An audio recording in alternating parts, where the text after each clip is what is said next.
Okay, so let's go to good things. And before I forget, I've had a last minute request on the agenda. So this is kind of a good thing. So Scott Collier, can you go ahead if you're here with your information? Okay, are you hearing me? Yep, go ahead. You remember how I used to get the Columbia store passes 3, 4, maybe 5 times a year when we're lucky? We don't have to worry about that anymore. We now have everyday access anytime.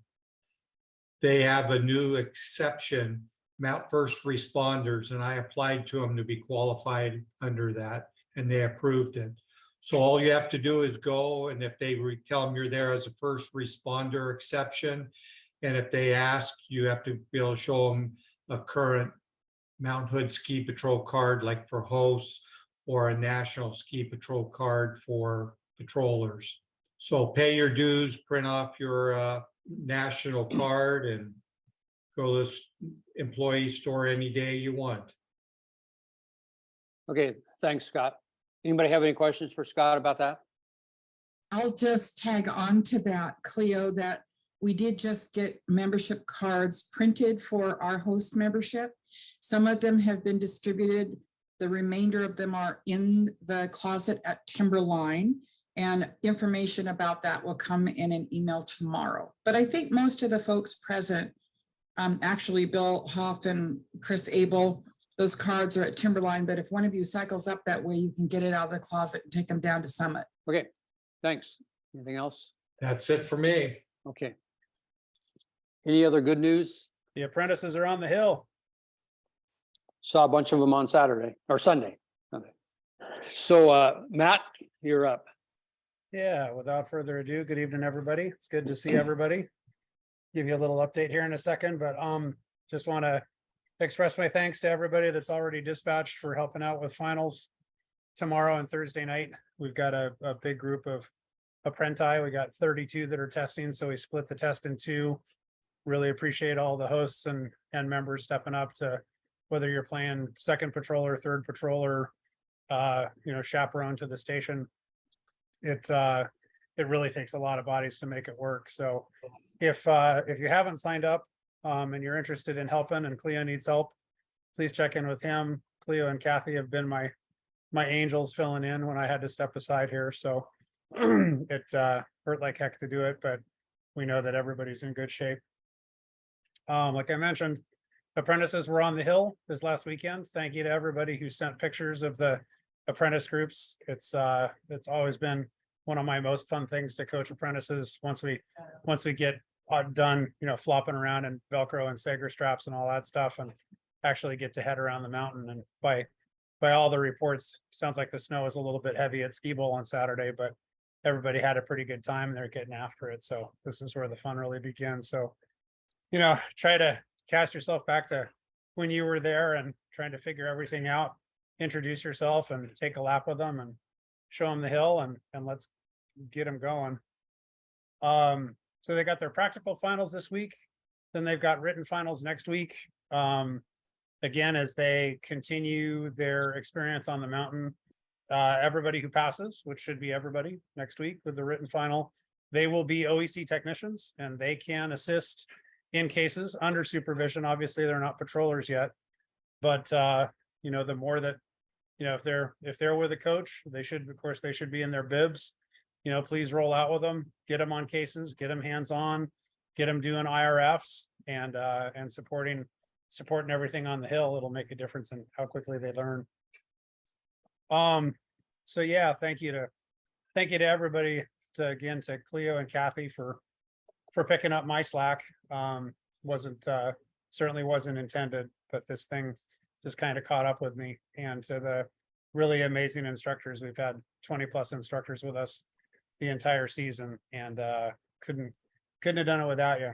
The show of support from everybody this last week or so, since I put messages out and started getting feelers out to everybody, has been really gratifying, really overwhelming.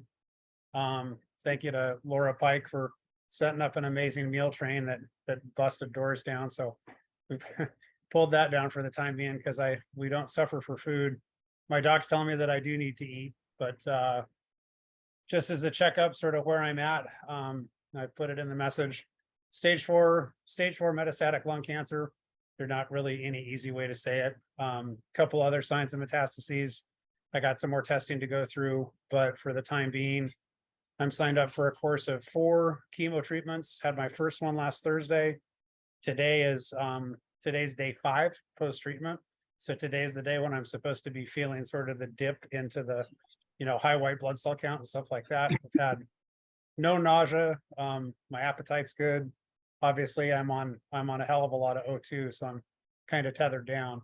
But working from home, spirits are good. I have a amazing home team around me, and again, it's been really lovely to have so many amazing messages from everybody. So I'm going to stick in there. I think I'd put out a couple of messages. It makes me crazier to not work and not be involved. So if anybody's got questions about stuff, don't hesitate to shout out. If I've got to delegate, or if I got to ask somebody else to do something, then I'm not going to hesitate, but trying to use what passes for my brain power as best I can and stay involved with patrol. So I'll keep chipping away in the background. I love everybody. And thanks for letting me hang out, and we'll keep going. We'll get over this. It's going to take a while, but we'll get there. Hey, Matt, I had a question from somebody this weekend. Yeah. They were wanting to deliver something to you. I told them to text or email you, and you'd probably be up for that. Yeah, okay. absolutely. Yep, my cell's on dispatch. It's been in like every sweep newsletter, I think, for a while. But yeah, I mean, we're in the far frozen north of Kentucky here, so anybody who wants to, brave the trek over here, you're certainly more than welcome. Huge thanks to John Howard for coming over not once but twice to pick up OEC materials and then save me from a brain fart. But yeah, welcome. I get to a point where I can have visitors here before too long. Kind of have to schedule that around chemo and treatments and just sort of how my energy level is. But no, it's good to see everybody, and we'll just keep chugging away. My plan is no timeline, hard to say, but my plan is to beat this, get back on the hill with you as soon as I can. Okay, hang in there, Matt. That's a good plan, Matt. We'll get there. We wouldn't expect anything less of you.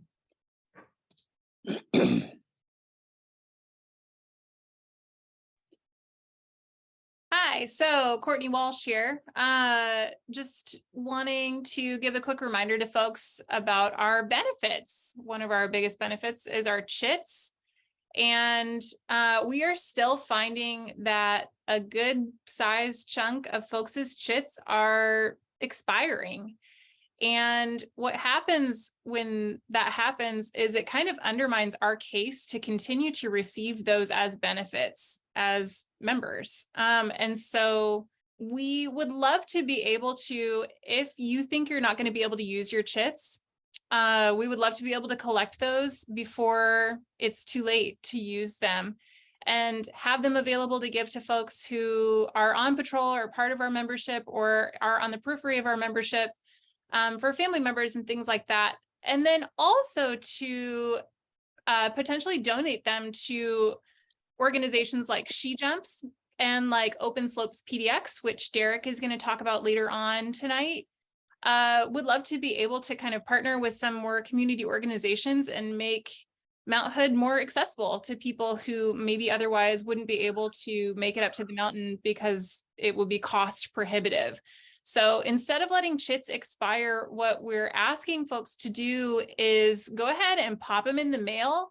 And if you address them to MHSP secretary, then I'll know what's in there and I'll take them and I will hold on to them and make sure that we have them on hand for folks who are patrol or part of the membership or family members, and then also be able to have them on hand to donate to those other organizations that we'd really love to support.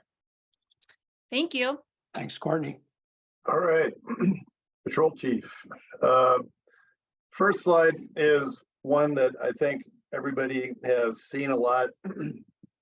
So apologize, it's a new ski year, but it's the same message. We do still have a number of empty shifts with some of the teams. This year, our primary issue is with hill patrollers. Our coverage for associates is pretty good. But at all areas, interestingly, C team at all 3 areas is very light, but now D team at Timberline also, and a couple others. So I'd ask specifically hill patrollers, if you're a team patroller and if you think you can do another day, pick out a team that has a couple of empty slots, especially teams with 2 or more empty slots for hill patrollers. If you're not on a team, dispatch into supplementary slots. Same thing, look for the teams that are missing patrollers. That would be greatly appreciated. Okay, so little update on Summit. Jan had put some of this information in her sweep article. I went by Summit the other day on a weekend and I was amazed by the crowd. And some friends of ours with kids had gone there and they were really happy about the new conveyor. So Summit has a conveyor for people that are learning to ski, that are afraid to ride a chairlift, and that's a big chunk of the people that go to Summit. This new conveyor, 200 feet long, is really nice. It's named after Heidi, the St. Bernard up at Timberline Lodge. So it's great for the families, great for Summit. They're going to have a good year. A little bit of a downside if you're trying to park in Govey, anywhere between Summit, down to the museum. Saturdays and Sundays, it's been wall to wall with cars packed perpendicular, packed in tight. And there's been a couple of times when I haven't been able to pull into the Summit intersection. I've had to, go down to the lower intersection and drive up just because Summit's so busy. Dave, before you move on, the other big thing that happened for Summit this year is a much bigger, more comprehensive rental shop where you can fit more than 5 or 6 people in the rental shop. They can actually get 25 people in there and get them booted up and out the door. And so that's another big advancement there this year. Yeah, I've seen it. It's a temporary building like last year, but a much bigger temporary building. Takes up a bit much bigger footprint. I haven't gone inside, but yeah. Thank you, Jen. It's really nice. Next thing is Cooper Spur. So it's not very often that Mounted Ski Patrol adds a new ski area to the list of areas that we support. As most of you probably know, Mountain Hood Meadows opens Cooper Spur, or owns Cooper Spur. They have asked us to provide 2 patrollers every Saturday and Sunday. That's one hill patroller and then the other patroller, any type of patroller to work the base area, could be hill or associate or possibly Nordic. There is an existing NSP Cooper Spur Volley Patrol that's registered in the PNWD. It's down to just 3 members and at least 2 of those are punching out for this year. So that's why Meadows is looking for help. The facilities are nice. I did a day there this year. There's a picture of the chairlift and a picture of the base area. That red arrow is pointing to the first aid room that has 2 beds. Roger Meyer just put it in the chat. Friday nights are also open. We had 2 patrollers there this last Friday night. And if you work shifts at Cooper, the benefit there would be at Mount Hood Meadows, Chit, same as what you'd get if you're patrolling at Meadows. So nice benefit. Roger Meyer is managing that for MHSP. There are shifts up on Trumpeter. Feel free to dispatch. If you do, you'll get some information, little background on what to expect when you get there, especially if it's your first day. I had fun working there for a day, so if you think you'd like to try it, give it a shot. So Matt Ray, do you want to talk about the new incident reports at Ski Bowl? Unmute you first. Yeah, thanks, Dave. First, I want to thank you for your plug for trying to get people to dispatch. I know we have a lot of both empty team and supplemental spots, particularly for hill patrollers. So appreciate that. Anybody who can get an extra day in at Ski Bowl, greatly appreciated by the teams in particular. So we are in the process of implementing a new electronic IRF system at Ski Bowl. Guy Catlin has chosen to use a system that was developed primarily for ambulances and other first responder organizations. And so we're kind of trying to figure out now how to use that system to fit and meet Ski Bowl's needs. For the time being, we've decided that the most efficient way to do that will be to continue to do a paper IRF. And then when the paper IRF is done, you walk over to the computer and you log in and create a record in the new online system. The online system generates a incident number. You put the incident number on the IRF, on the paper IRF, and then Guy or other Ski Bowl staff will follow up and scan and tie an electronic copy of the IRF to that permanent record. That'll probably evolve as we go forward, probably evolve to trying to do more of a complete IRF online, but at least for now, we're working on that. I was up at the area this last weekend, both days. I'll be up next weekend, both days. And my primary target is to get with as many of the team members as possible to walk them through the online IRF. And I am working on preparing a cheat sheet, just a little walkthrough procedure for actually doing the IRF. So that's it, unless there's any questions. Okay, thanks, Matt. And as Matt Wood already mentioned, yep, the apprentices are closing out their OEC class, moving up to the mountain.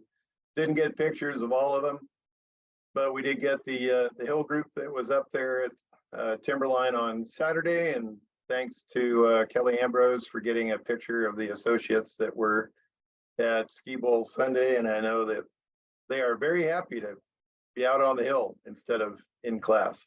All right, so we have started with the OET refreshers or toboggan refreshers this past weekend. We've also been doing some of the Timberline teams and Ski Bowl teams prior to this weekend, and we still have a few to go this next weekend.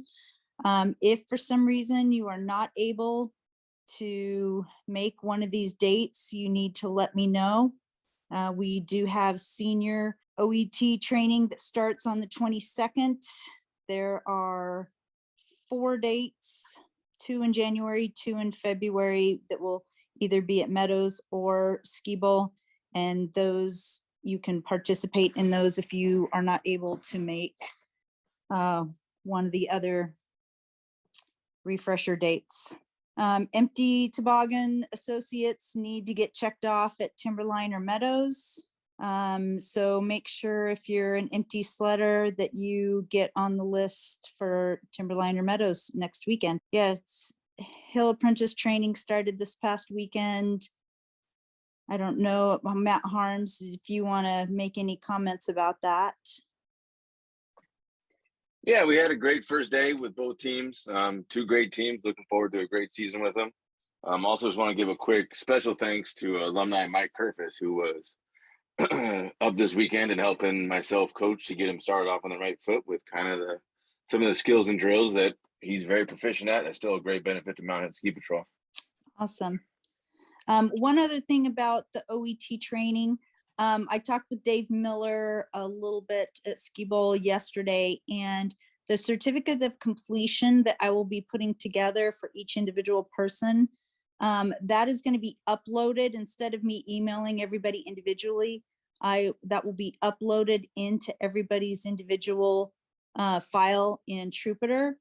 And then once that's done, I will send a mass email out to everybody that has completed their refresher about how to go register for NSP. It's very important that everybody registers for NSP. With the new education system at NSP, it's a little bit different. Everybody needs to make sure they go out and register, and I will have more information in that in the email. And if you have any questions or concerns with anything, please reach out to the ITs, myself, Jeffrey, Matt, and Toby. Thanks. All right. Heather. Add on that, the program that Heather put together this year for the OET refreshers is really going well. We've gotten really good feedback. The agenda is standardized, and Heather has the instructors going to each team for their team day to make it convenient for the teams. We've gotten a lot of positive feedback about that. And like Heather said, for hill patrollers that are not on teams, we are counting on you to dispatch for one of these TES sessions. We had 6 this last weekend. We're going to have 6 this next weekend at all the different areas. So make sure you dispatch for one of those. They're up on Trupiter now. Okay, thank you, Heather. Yeah, any Heather. questions? Yeah. No, Heather, this is Brent. I just wanted to add, I know you have your senior training starts 1/22/23, and I know for me, it seemed like a big commitment. But I just wanted to reiterate that the senior training opportunities aren't just for people that want to go and test to be a senior OET person, but anybody that wants to get better pulling at a sled or just have a lot of fun experiencing pulling a sled in more difficult terrain or situations and getting some really awesome coaching from some of this team. It's just a lot of fun. So even if you only have one of those days to commit to, but it's something that you want to get better at, you should take a look at the dates that are available and dispatch for that.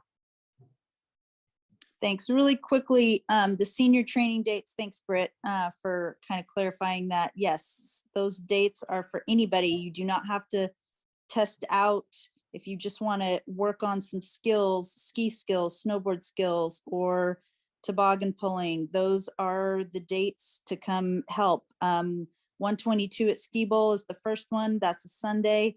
The following Saturday, 128 will be at Meadows. And then in February, we have 212. I believe that one is at Ski Bowl. I'm not quite sure, but I'd have to check dispatch. And then February 18th is the other one. So those are the 4 senior training dates for Mount Hood. Anybody that is already an existing patroller and that is running sleds can come participate in that. And if you're not, if you're an associate and you just want to work on ski skills, come talk to me if you want to participate in maybe like the first part of the day. But we are skiing, beginner stuff for skills and drills, but we are getting into advanced terrain with the ski and snowboard skills as well. So just be aware of that. Okay, I think I'm done. Thanks. All right. I don't think Paul Vanderbosch is on yet. Paul, are you on? I had told Paul I wanted to do an update for the SPY teams. He gave me a pretty good group of slides here. I think they're going to go pretty quick, but I like the content that he provided. So this will be sort of a once a year update on the SPY program. For starters, this year we have 11 SPY members, 6 girls, 5 boys. 2 of the SPYs returned from last year. The rest are new this year. Stacy Stokes-Stun is one of them. Most of the rest were recruited from the east side. Let's go to the next slide. Over the last few years, most of our SPY members have come from either West Side high schools or they've been the sons and daughters of Mount Hood ski patrollers. So Paul reached out this year to the East Side ski team. Unlike some of the West Side high schools that have, one ski team for each high school, the East Side has one ski team that covers multiple schools. But there's a lot of kids and it's a lot of talent, and they gave Paul an opportunity to do some recruiting and set up a table at their ski swap. And he recruited 9 SPYs from the East Side. So it's really nice outreach on Paul's part. So the SPYs have done a number of different training events so far this year. First of all, CPR event up at Fermuno. Thank you to Joan Turner, Mark Ripke, and John Howard for doing the training there. They went through outdoor first care training. That's sort of a one-day version of our OEC class. Cleo Howell, Reba Sharp, and Matt Wood provided training for that, so thank you.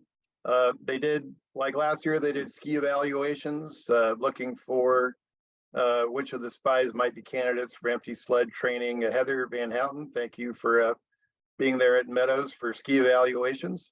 And we've started shadow days this year. You know, this is what we've been doing for a couple of years with the spy members, is having them shadow patrollers, you know, starting from opening assignments through sweep. So they've already done a couple of days at Timberline and Ski Bowl, and Paul has a lot more on the schedule. For the rest of the year, late January through April, Paul has a number of events planned.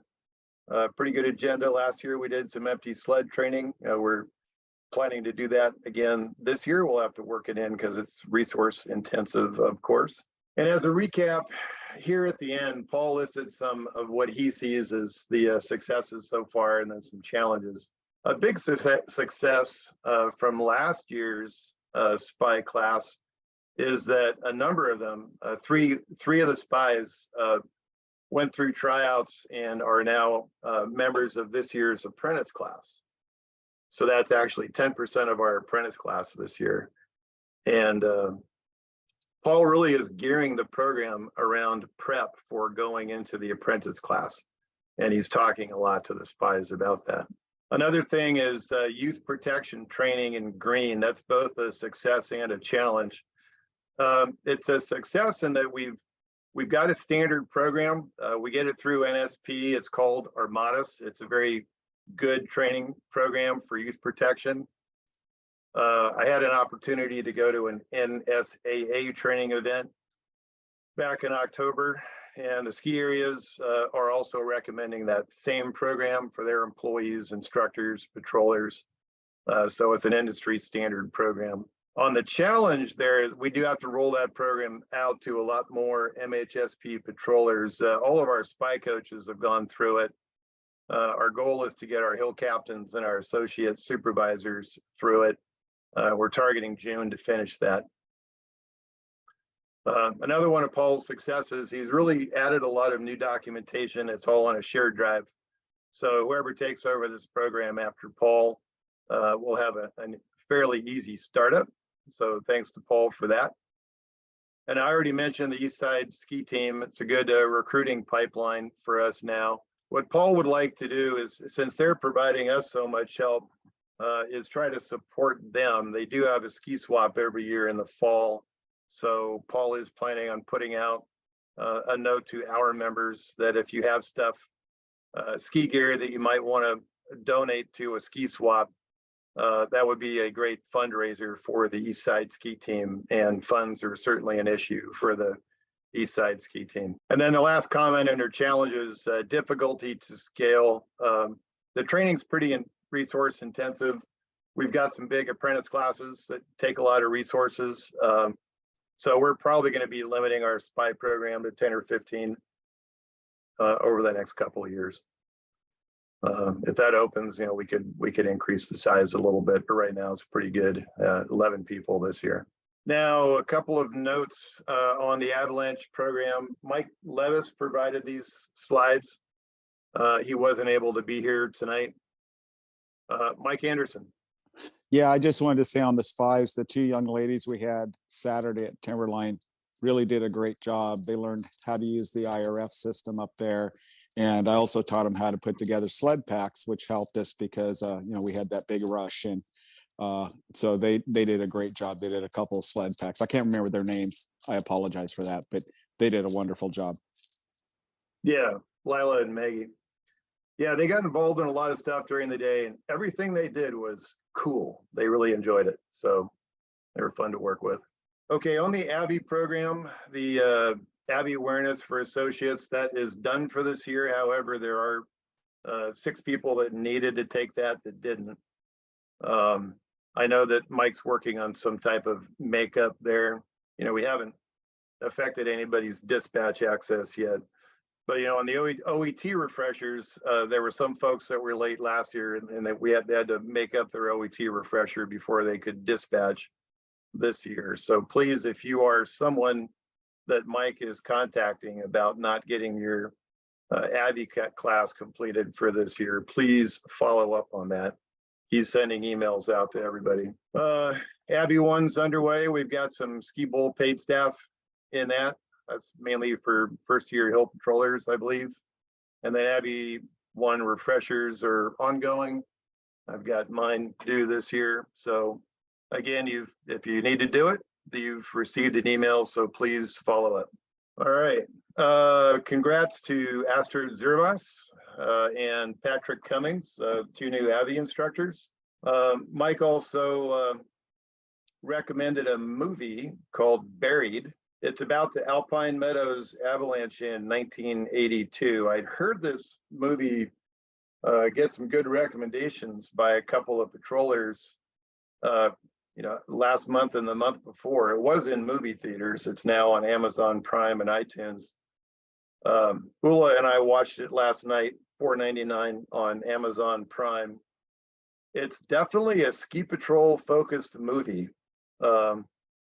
It's all about patrolling back at Alpine Meadows in late 70s, early 80s. A very bad avalanche that took out a lot of the buildings in the base area at Alpine Meadows. There were 6 fatalities. It was good the area wasn't open for the public, but there were a few employees and a few hikers on the premises. So it was definitely a tragedy. And I see Joel Stevens, your hand is up. I just wanted to plug the movie. I saw it recently also, and it's really incredible. If you haven't watched it, you owe it to yourself to do so. So I used to ski Alpine Meadows all the time back in the 70s. I have a picture of me there on the right. I originally thought that was Kirkwood. It's actually, I think, Alpine Meadows after watching the movie. The way I have my screen now, I've got a bunch of thumbnails so you can't see it, but it's me in my soggy denim bell bottoms skiing at Alpine Meadows when I was 16 years old. And then last comment on this slide, Ski Bowl, we were very happy to get the beacon basin up and running around Rescue Center a couple weeks back. It's a way for our patrollers to pull out their AVI beacons and practice their searches while they have downtime up on top. Unfortunately, after we announced that on email to everybody, it stopped working. So Mike is troubleshooting it. We'll see. I'm sure we'll get more communication with Mike when it's up and running again. All right, last content, last slide. Just an announcement about NSP AVI training. Those of you who are involved in AVI training are probably aware of the American Avalanche Association. They provide the curriculum standards that a couple of different organizations use for AVI training. AAA is no longer recognizing NSP AVI training. It's not because the curriculum has changed, it's because they want our AVI instructors to join and pay dues to their organization. Since we're an organization that has volunteers and we're budget conscious, NSP is not going to require our AVI instructors to join A3 and pay dues, so they're trying to work that out. So if you see any announcements in industry press about NSP's AVI training not being recognized, it's not a training issue, it's a financial issue, just an FYI. All right, moving on. Nominating committee is up and running. It's actually been a really easy year because most of the current council members are running again, and those who aren't, we have already gotten at least one candidate for every position except senior trustee or junior trustee, and I'm sure we will not have a problem getting a candidate. We're going to have a nominating committee meeting, Zoom meeting later this week. If you're interested in that position, let me know, or Matt Ray, or Heather, or Jim Stemple. We'd like to have somebody who has prior council experience or significant leadership position in the patrol and has been around a while, because the whole purpose of the trustee is institutional memory, so that you kind of know why we did something, even if it's not right now. At least you understand, where things came from. The junior trustee also has responsibility for the setting up meetings, which Courtney has sort of taken over, but probably we ought to lay that more back on the junior trustee so Courtney doesn't have to do quite so much of it. And maybe in the future we'll go back to real meetings. I don't know. That's up to the council. The other thing is we have a alumni luncheon this month. It's the last day of January, and we call it alumni. We also used to refer to us as the old timers, because most of us have been around a little while. But we really invite current patrollers to come to this also.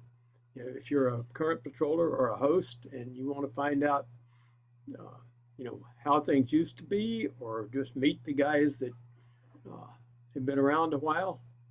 If you enjoy drinking beer and eating a good meal, you are more than welcome.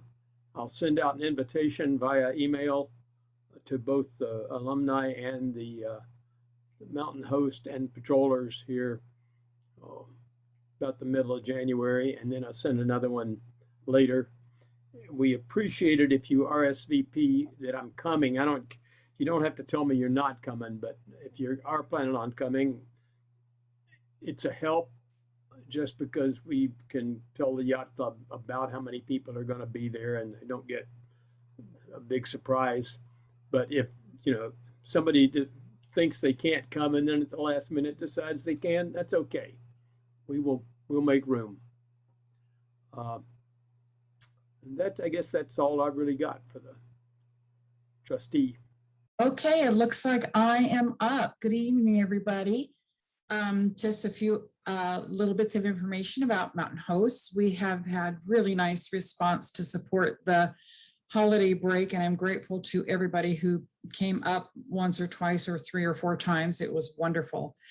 This photo was a little accidental convergence of 4 hosts all at the same spot on the hill one day this past weekend, which was pretty funny. So I took a picture. If you read the sweep, you are aware that we are not volunteering at Ski Bowl this year. Ski Bowl has gone a different direction and has hired a company to set up a dispatch system for them so they can have members of the public dispatch and volunteer with them.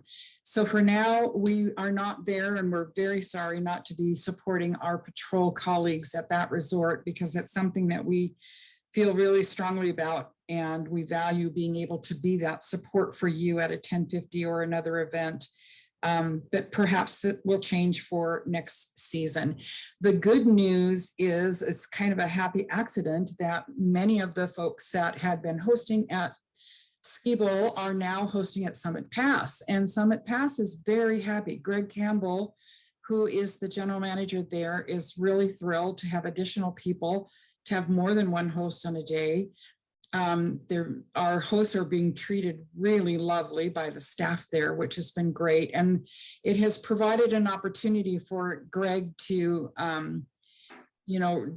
expand the knowledge of the hosts that are there, because there's generally now more than one person there. He'll put one of them on the shuttle bus up the hill to Timberline and have them ski the Alpine Trail down, so that they can give information to guests who are waiting to get on the shuttle, or people that are there asking questions about it. It's been really, really nice. So every once in a while, we see somebody cycle through Timberline who's not dispatched there, and they're on their way down the Pine. Our apprentices are starting out very well this season. Also, many of them have already gotten a couple of shifts in, or more than that. 2 of our apprentices are with us tonight. Christy and Patrick James have already been up 4 or 5 times and are just doing a knockout job. We're really, really pleased with this apprentice group. The one other little bit of tidbit I will give you about Summit Pass is that the shuttles that Timberline was using, they had 2, sometimes 3 shuttles in service in the past that took guests up to Timberline were on a contract that Timberline had with the limousine company out of Vancouver, Washington, which is why they didn't start moving the shuttles until 10 a.m. because they had to have travel time from Vancouver to government camp. And then they stopped the last shuttle at 2 p.m. so they could get back to Vancouver. That 4-year contract closed last year. Timberline purchased the 3 buses and now own them and have their own drivers. And so they're doing transport beginning at 8 o'clock in the morning. The last shuttle leaving from Summit to Timberline at 3:30, and the last shuttle leaving Timberline to go down the hill at 4 p.m. And so when those 3 buses have been in service and there are no cars jackknifed on the road, they're running about every 10 minutes. And it's been wonderful. Guests have really figured this out, which is why there are so many cars parked now by that Summit intersection with Highway 26, because people are deciding it's kind of nice not to have to drive Timberline Road and find a place to park. I spoke to Rose Phillips, who is the mountain operations manager at Timberline Saturday, and she said they just purchased another bus. It's a bit smaller. It's a 15-passenger bus, and they're doing a mechanical overhaul on it, but they're hoping to have that in service within about a week as well. So they'll actually have 4 buses on the route. And that's pretty exciting. It's exciting for Timberline and for guests that are wanting to get up there. And Summit is just doing a bang-up job this year, and we have felt very welcomed by them and welcomed by Timberline, having hosts return to Timberline who have been down at Ski Bowl for the past several years as well. So all in all, things are kind of shaking out to the positive at the present. Anybody else, any other hosts that are on want to add anything to what I said? Great, thanks so much, everybody. It looks like I'm up. Can you hear me? Yes. Great. Just a couple things to go over from the DEI committee. The DEI assessment survey closed on December 16th, and we had a 45% response rate, which is really, really good for a email survey invite. As you can see on the slide, they're typically 25 to 30%. So we're super happy about that. And we want to thank everybody that participated, because it's a really valuable process that we're going through. We don't have any results at this point, but we're meeting this week to have a plan, to set up a plan for analysis, and then a timeline for releasing more information. So probably the next sweep and the next general meeting, there'll be more to talk about as far as the survey is concerned. But thank you for everybody who took the time to do that. Another thing that we talked about in the committee is we're trying to find ways to support diversifying the population that's up on Mount Hood. And one of the organizations is Open Slopes PDX. If you read the sweep, I put a link in there to a Willamette Week article about them and another group that are both working to increase access to groups that don't normally get up there. And Open Slopes is hosting a BIPOC Shred Night on Saturday, January 21st at Mount Hood Meadows. And they've had several events over the last couple of years, and they've hosted more than 50 participants and paid for 14 BIPOC mentors. And it's been really positive from everything that I've read and heard. And we would like to try to support that however we can. And one of the ways that they are looking for help is with their mentor program.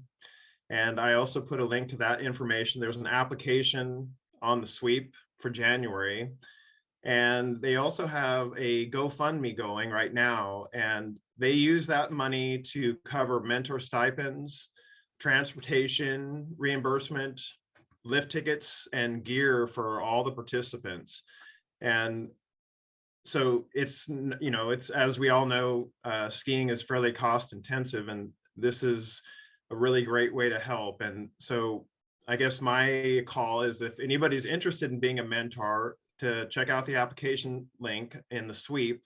And if you're interested in supporting it in other ways, check out the GoFundMe. You can see on the slide here right now, they're at about $1,300 of their goal of $6,800. So they've still got a ways to go, but having hosted 50 participants already in the last couple of years. That's pretty impressive. And Courtney also mentioned, one of the things we've been talking about is the number of chits that aren't getting used. And I feel like that's a shame, really. And so if you have unused chits and you want to make them available, send them to Courtney. And I'm reading this. The first one on January 21st, the first BIPOC Shred Night is at Mount Hood Meadows. My understanding is that they'll also be doing some at Timberline and Ski Bowl this year as well.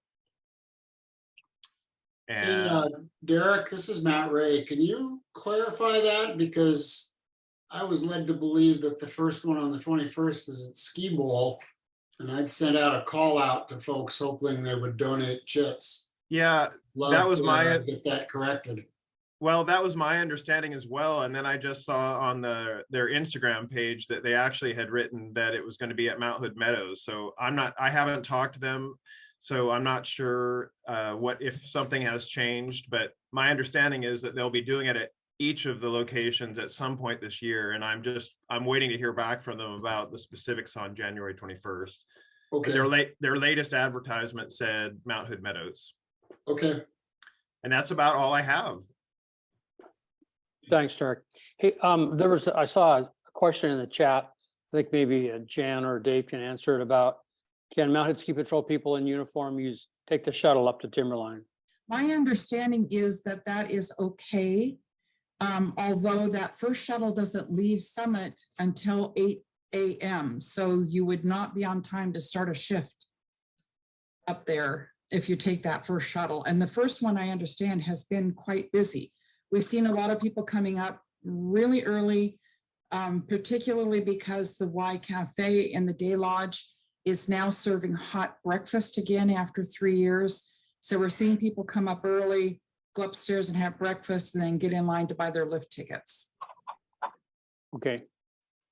Looks like Matt Harm has his hand up as well. I guess my question was kind of more like yesterday I was with the apprentices and they were asking about the Glade and the Alpine. And so I could see as part of orientation, being able to take an apprentice group down to Summit. And then with the thought of catching the bus back up, which then raised the question of, can we get on the bus since we don't have lift tickets? I guess was kind of my theory that I had in my mind. You should be able to, but if it's a group situation, they would probably like a little heads up that you're coming. And then they could probably make sure that there's a seat for all of you on one of the vehicles. I do know that they've had a couple groups on the hill recently that are kind of community oriented groups, and they wanted to know in advance that they were coming. Perfect. Thank you. Yeah. And I would just add on that, that's Greg's call down there, and he definitely supports Mount Hood Ski Patrol. The one thing I will say is the bus last week never even left till 10 o'clock. So you do run that risk. Right.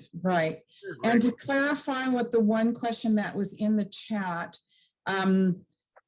simply saying to them that you're going to buy your ticket when you get up to Timberline probably won't get you on the bus, Sam, because a lot of people would love to take that shuttle up just to ski the Pine, and they don't need a lift ticket to do that, but you can purchase your Timberline ticket right there at Summit. And the lines for the lift tickets there are a lot shorter than the ones at Timberline. And that's what they made them do last week. You had to buy your ticket. Yeah. Is Carter or Diana on, or? Carter and Deanna are not here. It looks like Joel, are you going to present this one? Yeah. I guess the slide itself is pretty much self-explanatory. I've been working on the HVAC up there, and if you have an issue with the heating, please let me know. I'm thinking real hard about moving the thermostat to the second floor. Unfortunately, I've got about a 4-week window to do anything up there. After that, I'm going in for shoulder surgery, and I won't be doing anything significant for 16 weeks or something like that. So I may get the thermostat moved before the 10th of February, or I may not. I don't know. but I would like feedback on how well the system's working. I see today it's actually up 75 upstairs. I don't know why that is. In fact, it is today. Hopefully somebody's in the Govey building and is paying money to be there. I don't know. And that's pretty much what I've got on the Govey building. All right, good evening, everyone. As far as teacup's concerned, the windstorm that we had back on December 27th dropped over 100 trees on the trails there at Teacup. So for about a week and a half after that, the Teacup staff was working hard to cut those trees up and get them off, but they've done that now. So everything's open at this point. Last weekend was one of the biggest weekends of the year for Teacup. It was like a high school race on Saturday, and then the sort of tea party, which is their yearly celebration, occurred on Sunday. Lots of people up there, and free lessons and that sort of thing. So both days, Saturday and Sunday, were heavy support days for us. I think about 4 or 5 patrollers each day. So Teacup's feedback for us was really great. We've got a strong working relationship with the current Teacup staff. They've engaged with us. They want to work with us closely. And, I think probably we have the best sort of relationship with their board, their nonprofit board, that we've had since I've been involved there. So we've had a lot of, good activity by the patrollers and a good working relationship with them. So that's all I have at this point. Thanks, John. Okay, looks like that's all that we have for presentations. Questions, comments from anybody? Any other additions, any alibis? Joel, was your hand up? Yeah, I'd like to mention the Pacific Northwest Division safety meetings that occur. Let's see, I think it is the 3rd, it's the 17th, whatever the hell Tuesday that is this month, but it's I will send out an email about that to the patrol. They're worth attending if you got some time. They come up with new topics. It's in the past, we've kind of looked at the safety and said, that's a boring subject. Most of the time now we're talking about safety for patrollers more than we are for the public. But typically we have one of the advisors for one of the disciplines, or maybe 2, presenting at the safety meetings. So they really do have useful content now. And I would really recommend that, if you got a chance to sit down and listen to that. I'll send out an email with a link to it for everybody. Okay, thanks, Joel. I just have a couple of comments. I put on a couple of newsletter articles about taking pictures on the mountain. So we really would like some pictures of patrollers doing their job, just general pictures of the mountain or the drive up there or down. Because we'd like to be able to use these in the slideshow presentation for the banquet coming up in May. And in any other, maybe even in doing this slide presentation or in the newsletter. So please be taking some pictures. Remember, don't take pictures inside the first aid room. Don't take pictures of patients. Pictures of training and doing actual work are good things. And my other request is, we're doing the senior OEC program in this again this year. We do need patients for that, people who can play the role of a patient. And maybe some of those hosts that are not able to work over at Ski Bowl might want to help us a couple times doing the senior OEC program. So if anybody's interested, get a hold of me. I'll sure get that word out to them, Cleo. Looks like Glenn has his hand up. Yeah, good evening, Cleo. Thanks. So just a quick thing on recruiting, just to update everyone. Things are going pretty well. Thanks to Jan for her hard work in setting up Snowvana. We got a lot of people of interest. I personally like to acknowledge the people that send in an application as a really serious candidate. And as of right now, I've got 1 Nordic, 3 associates, and 12 Hillers. And I'm looking forward to the push that's going to come in the next 8 or 10 weeks. One thing I noticed yesterday at Timberline, it was a lot of fun. We had, I think, 12 or 14 apprentices there, plus a number of patrollers. But I had one individual notice that that's a very visual recruiting tool. So if you see people showing any interest, all of us as patrollers are the best advertising we can ever do. So take the time, answer questions, direct them to the website, have them get in touch with me. I'd love to hear from them. And that's about it. Thanks, Glenn. So any other questions, comments from anybody? Nothing? Okay, then we'll be adjourned